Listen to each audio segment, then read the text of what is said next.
So magandang araw po sa inyo lahat. Si Richard Anda po ito, negosyo ni Marino po.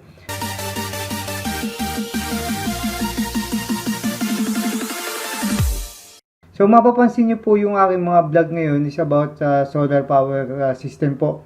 So kasi po may ginawa po akong playlist about po sa mga tutorial about sa pag-set up ng solar system power po sa ating mga bahay. So kaya gumagawa ako ng mga tutorial para ma-inform yung mga Pinoy, mga kabayan natin, mga kabaro natin na pwede silang mag-set up ng solar power sa kanilang bahay ng do-it-yourself lang po.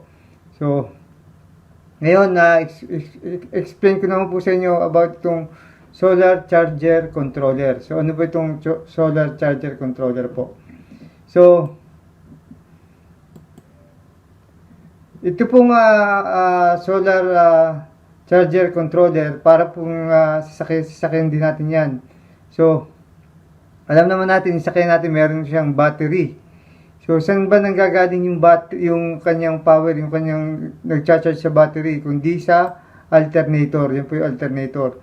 So, bago siya pumunta sa ating battery i-charge, so dadaan siya ng voltage regulator po. Alam naman po natin na ang RPM ng sasakyan pabago-bago. So, pag pabago-bago yung RPM, yung voltahe po ng output ng ating alternator nagbabago po. So, kailangan i-regulate ng voltage regulator yung pagpasok ng kuryente sa battery po. So, yan po yung katulad ng solar charger controller po. So, meron tayong dalawang solar charger controller. Dalawang type to, itong MPPT at PWM po. So, pag-usapan natin MPPT. Ano ba yung MPPT? Sabi ni Google, ang MPPT ay Maximum Power Point Tracker. So, ano ba yung Maximum Point Power Tracker? So, sabi ni Google ay, what is MPPT Solar Charger Controller?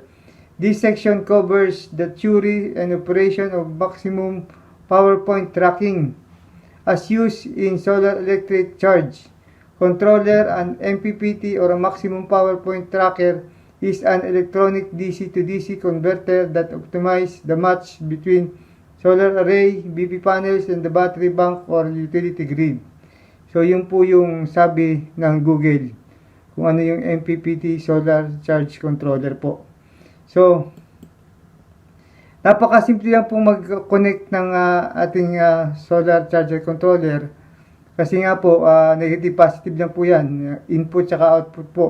So, kung makita nyo, wala siyang color coding sa connection, pero meron siyang positive, negative. So, kapag positive, anong kulay niyan? Red. Pag negative, black. So, galing pong solar yan, galing solar panel po yan. So, kapag papunta naman battery, ito nakalagay dito, battery yung kanyang drawing.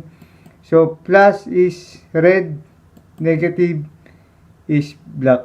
So, yan po. So, makikita niyo po itong isang connection na may ilaw. Pwede tayong maglagay ng load ng ilaw dito. Kasi po merong mga solar controller na pwede siyang isetting na kapag patak ng gabi, pwede siyang umilaw. Pag araw na, pwede siyang mamatay. Saka po itong load dito sa ilaw na to, pag bumaba siya ng mga 11.5 volts po, mamamatay na yung ilaw natin. So, hindi madedrain yung battery natin po kapag po nakakabit dito yung load natin po. Pero pwede rin naman po i-rekta natin sa battery natin yung ating load po. Tulad sa akin, nakarekta po siya sa battery, hindi po ako nakakonect dito sa ganito po. So, lahat po ng solar controller, ganyan po yung connection, 6. From solar to battery. So, yan po.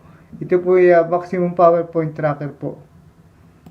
So, ito naman yung pulse width modulation o PWM. So, ano naman ito?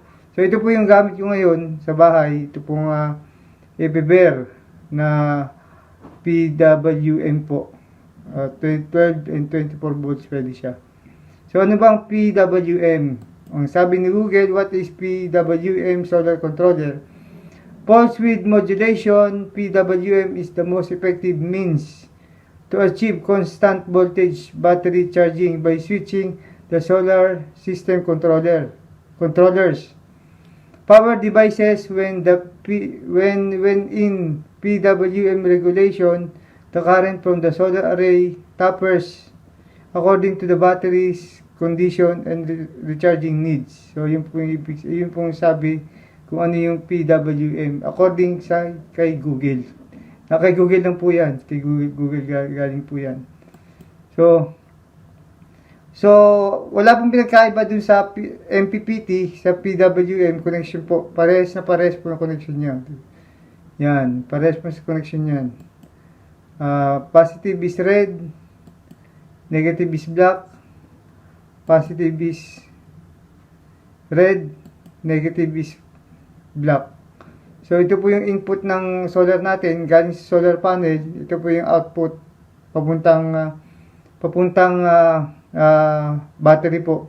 So, ang purpose po ng ating solar controller para po ma-regulate natin yung ating pasok ng kuryente, ng power po sa ating battery para hindi masira. So, kapag full charge na yung battery, i-stop na yung pag-charge ng ating battery po. So, napaka-importante po yan na meron tayong solar controller po. So, yan. So, sabi naman, solar charger controller, the PWM is more complex but does not have any mechanical connection to break. The most recent, the best type of solar controller, charge controller is called maximum power point tracking or MPPT. MPPT controllers are basically able to convert excess voltage into amperes. So ito daw po yung pinaka the best na magandang gamitin sa solar power system, itong MPPT po. Mas mahal po ito, doble po ng presyo ng sa PMW po. So mas mahal to. Kung ito po yung nagpe-presyo ng 4,000, yung isa pong solar controller, mga 2,000 po yun. Yan. So, ngayon nalaman niyo na kung ano po yung purpose ng ating solar charge controller po. So, napakasimple lang po. As I said before, do it yourself lang po. Kasi nga po may mga connection yan, may color coding naman.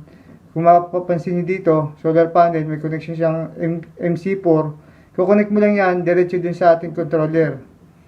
Sa negative positive, then output going to battery.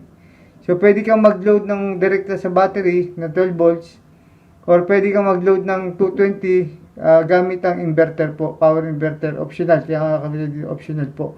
So, kung pwede kayong mag-load, kung meron kayong TV na 12 volts, meron kayong stereo 12 volts, meron kayong electric fan 12 volts, pwede pong walang inverter. So, kung ang load nyo puro 220, so kailangan nyo ng inverter po. So, yun lamang po. Sana may natutunan kayo kahit paano about dito sa solar controller charger po. So, yun lamang. Maraming salamat. Si Richard Landa po ito, Negosyante Marino.